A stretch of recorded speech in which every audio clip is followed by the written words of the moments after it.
রিজিকের প্রশস্ততা এবং আদর্শ সন্তান লাভের উপায়। মানুষের রিজিক কেন বা কিভাবে বৃদ্ধি পায়, অথবা কেন একজন মানুষ ধনী হন আর অন্যজন দরিদ্র হয়, কেন এক পরিবারে আদর্শ সন্তান জন্ম নেয় আর অন্য পরিবারের সন্তানরা বুকে যায়, সত্যিকার অর্থে আল্লাহ রাব্বুল আলামিন ব্যতীত এই প্রশ্নের সঠিক উত্তর কারো জানা নেই।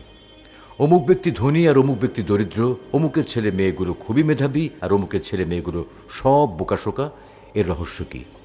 পৃথিবীর কোনো মানুষের পক্ষে এই প্রশ্নের উত্তর দেওয়া কিন্তু সম্ভব নয়। পৃথিবীতে যত সৃষ্ট জীব আছে সকলকেই আল্লাহ তাআলা রিজিক দান করেন, কারোর প্রতি তিনি জুলুম করেন না।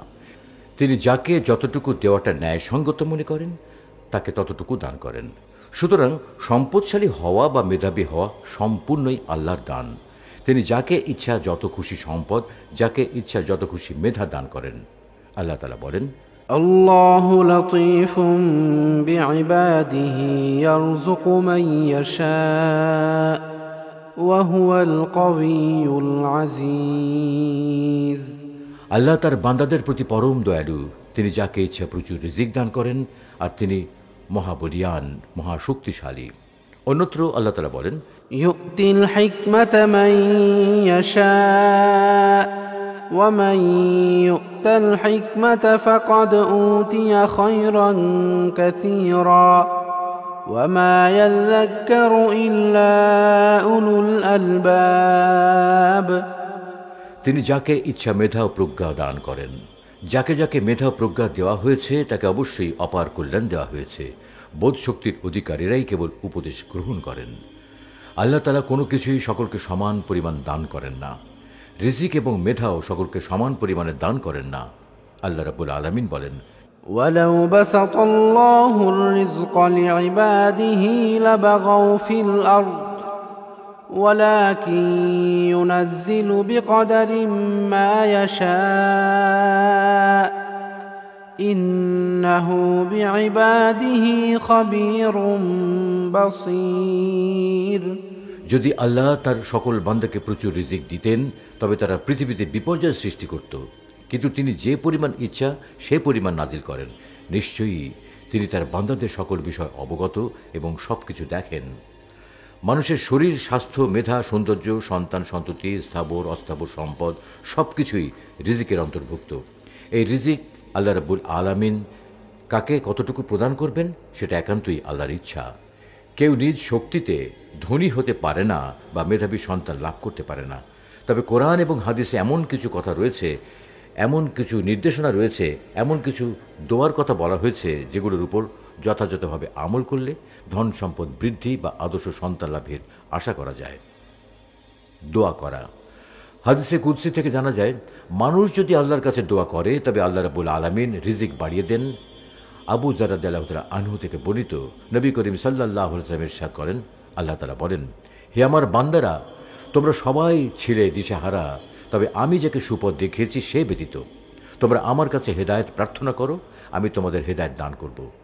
হে আমার বান্দারা, তোমরা সবাই ক্ষুধার্ত, তবে আমি যাকে খাদ্য দান করি সে ব্যতীত তোমরা আমার কাছে আহার্য চাও, আমি তোমাদের আহার করাবো। হে আমার বান্দারা, তোমরা সবাই বস্ত্রহীন, কিন্তু আমি যাকে পরিধান করাই সে ব্যতীত তোমরা আমার কাছে পরিধেয় চাও, আমি তোমাদের পরিধান করাবো। এই হাদিস থেকে বোঝা যায়, কেউ যদি খাঁটি অন্তরে আল্লাহর কাছে কোনো কিছু চায়, রিজিক বৃদ্ধির জন্য দোয়া করে, সৎ ও বুদ্ধিমান সন্তান সন্ততি কামনা করে, তার চাওয়ার উদ্দেশ্য যদি সৎ হয় তবে আল্লাহ রাব্বুল আলামিন তাকে তা দান করেন। এজন্যই রাসূল সাল্লাল্লাহু আলাইহি ওয়াসাল্লাম দিনের শুরুতে ফজরের নামাজের পর পবিত্র রিজিকের জন্য দোয়া করতেন। উম্মে সালামা রাদিয়াল্লাহু তাআলা আনহা থেকে বর্ণিত, নবী করিম সাল্লাল্লাহু আলাইহি ওয়াসাল্লাম ফজরের নামাজ পড়ে সালাম ফিরে বলতেন, আল্লাহুম্মা ইন্নী আসআলুকা ইলমান নাফিআ ওয়া রিজকান তাইয়্যিবা ওয়া আমালান মুতাকাব্বালা।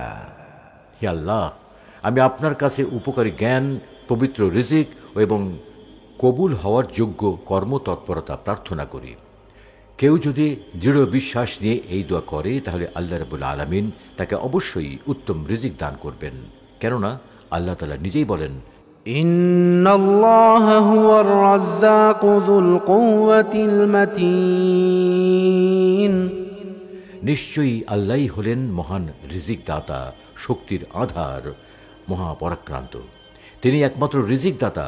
সৃষ্টি শুরু থেকে সকল সৃষ্ট জীবকে তিনি রিজিক সরবরাহ করে চলেছেন।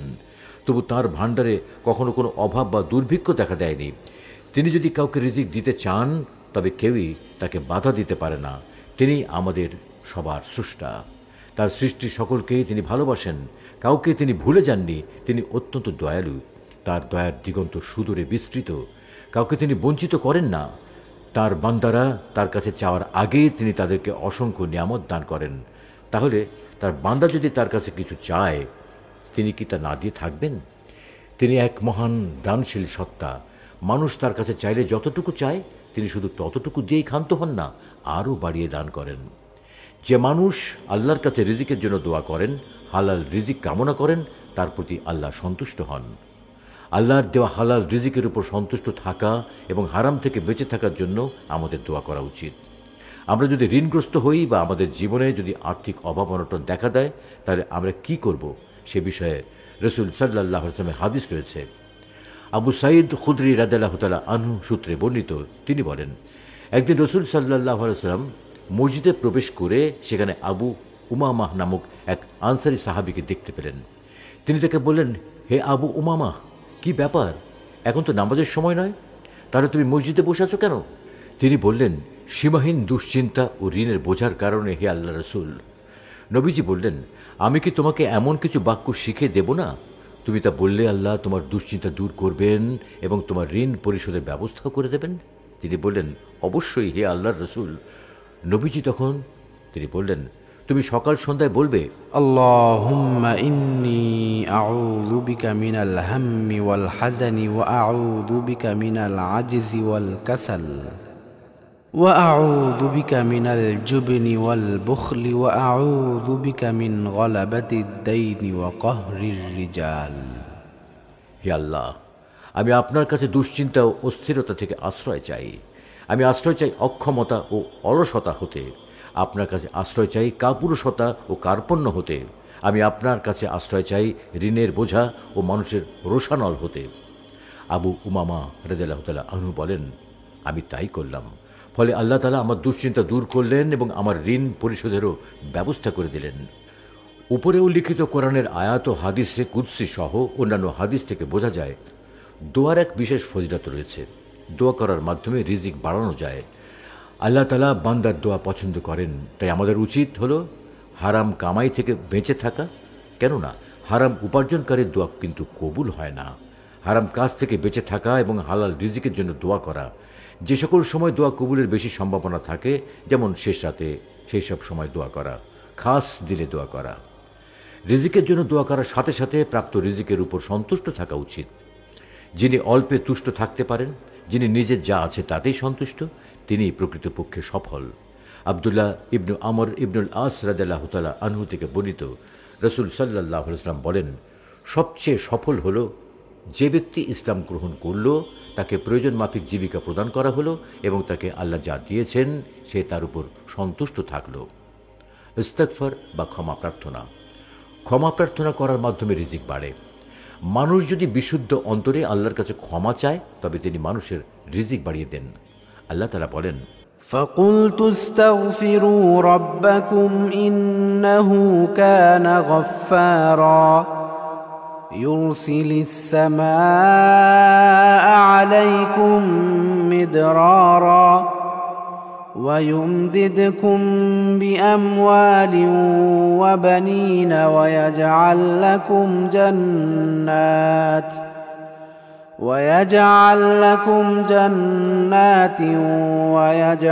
لكم أنهارا। অতঃপর বলেছি, তোমরা তোমাদের পালনকর্তার নিকট ক্ষমা প্রার্থনা করো। তিনি অত্যন্ত ক্ষমাশীল। তিনি তোমাদের উপর অজস্র ধারায় বৃষ্টি বর্ষণ করবেন, তোমাদের ধন সম্পদ ও সন্তান সন্ততি বাড়িয়ে দেবেন, তোমাদের জন্য উদ্যান স্থাপন করবেন এবং তোমাদের জন্য নদী নালা প্রবাহিত করবেন। তাকওয়া বা আল্লাহ ভীরুতা অর্জন করা। মানুষ যদি ভালো কাজের ক্ষেত্রে আল্লাহর রহমতের আশা করে এবং মন্দ কাজের ক্ষেত্রে আল্লাহর শাস্তিকে ভয় করে, তাহলে তিনি মানুষের রিজিক বাড়িয়ে দেন। আল্লাহ রাব্বুল আলামিন বলেন, ولو أن أهل القرى آمنوا واتقوا لفتحنا عليهم بركات من السماء والأرض ولكن كذبوا فأخذناهم بما كانوا يكسبون আর যদি সে জনপদের অধিবাসীরা ঈমান আনত এবং পরহেজগারি অবলম্বন করত, তবে আমি তাদের প্রতি আসমান ও জমিনের নিয়ামতসমূহ উন্মুক্ত করে দিতাম, কিন্তু তারা মিথ্যা প্রতিপন্ন করেছে। সুতরাং আমি তাদেরকে পাকড়াও করেছি তাদের কৃতকর্মের কারণে। অন্য আয়াতে আল্লাহ রাব্বুল আলামিন বলেন, ومن يتق الله يجعل له مخرجا ويرزقه من حيث لا يحتسب যে আল্লাহকে ভয় করে আল্লাহ তার জন্য নিষ্কৃতির পথ করে দেন এবং তাকে তার ধারণাতীত জায়গা থেকে রিজিক প্রদান করেন। দান সাদাকা করা। আল্লাহ রাব্বুল আলামিন তার বান্দাদের অসংখ্য অগণিত নিয়ামত দান করেন। দান করাটা তার সত্তাগত বৈশিষ্ট্য। তার বান্দাদের মধ্যে যাদের দান সাদাকার গুণ রয়েছে তিনি তাদের পছন্দ করেন, তাদের দোয়া কবুল করেন। ফলে যে মানুষ সাধ্যমতো দান সাদাকা করেন তিনি যদি নিজের রিজিক বৃদ্ধির জন্য দোয়া করেন, আল্লাহ রাব্বুল আলামিন তার দোয়া কবুল করেন, সৎ কাজ করাটা তার জন্য সহজ করে দেন। আল্লাহ রাব্বুল আলামিন বলেন, فأما من أعطى واتقى وصدق بالحسنى فسنيسره لليسرى অতএব যে দান করে এবং খোদা ভীরু হয়, সত্য ও সুন্দরকে মেনে নেয়, আমি তাকে সুখের বিষয়ের জন্য সহজ পথ দান করব। এ কারণে রাসূল সাল্লাল্লাহু আলাইহি ওয়াসাল্লামও দান সাদাকার প্রতি বিশেষ উৎসাহ প্রদান করেছেন। আসমা রাদিয়াল্লাহু তাআলা আনহা হতে বর্ণিত, তিনি বলেন, রাসূলুল্লাহ সাল্লাল্লাহু আলাইহি ওয়াসাল্লাম ইরশাদ করেন, দান করো, দানের বেলায় হিসাব করতে যেও না, তাহলে আল্লাহ তোমার বেলায় হিসাব করে দেবেন। লুকিয়ে রেখো না, নইলে আল্লাহ তোমার ব্যাপারে লুকিয়ে রাখবেন। অন্য এক হাদিসে আবু হুরায়রা রাদিয়াল্লাহু তাআলা আনহু হতে বর্ণিত, নবী সাল্লাল্লাহু আলাইহি ওয়াসাল্লাম ইরশাদ করেন, প্রতিদিন সকালে দুজন ফেরেশতা অবতরণ করেন। তাদের একজন বলেন, হে আল্লাহ, দাতাকে তার দানের উত্তম প্রতিদান দিন, আর অপরজন বলেন, হে আল্লাহ, কৃপণকে ধ্বংস করে দিন। আল্লাহ রাব্বুল আলামিন আমাদেরকে দোয়া, ক্ষমা চাওয়া, তাকওয়া অর্জন করা এবং দান সাদাকার মাধ্যমে রিজিক বৃদ্ধি, সৎ ও আদর্শ সন্তান লাভ করা এবং অল্পে তুষ্টির মতো অনন্য গুণ অর্জন করার তৌফিক দান করুন।